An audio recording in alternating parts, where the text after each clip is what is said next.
Njësër kontratash publike të përfituara nga Inet Albania ShPK pranë institucioneve në varësi të Bashkisë Tiranë ka ngritur dyshime mbi mënyrën e shpërndarjes së fondeve, nivelin real të konkurrencës dhe lidhjet e mundshme që mund të kenë ndikuar në këto procedura.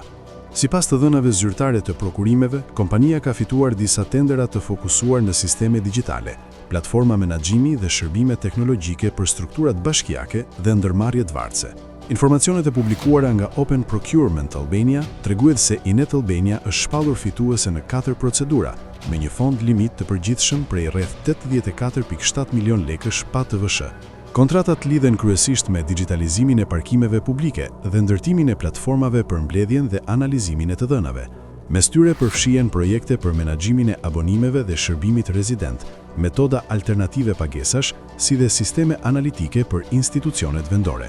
Në disa raste, në sistem është shënuar mungesë gare, duke treguar konkurrencë të kufizuar ose mos pjesëmarrje të operatorëve të tjerë.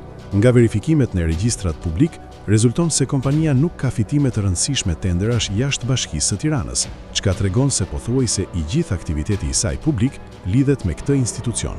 Shoqëria u ble në vitin 2020 nga administratori aktual Erton Graceni, i konsideruar i afërt me Endri Fuga dhe Arbian Mazniku, ndërsa fitimet e para nga tenderat nisën menjëherë vitin pasardhës.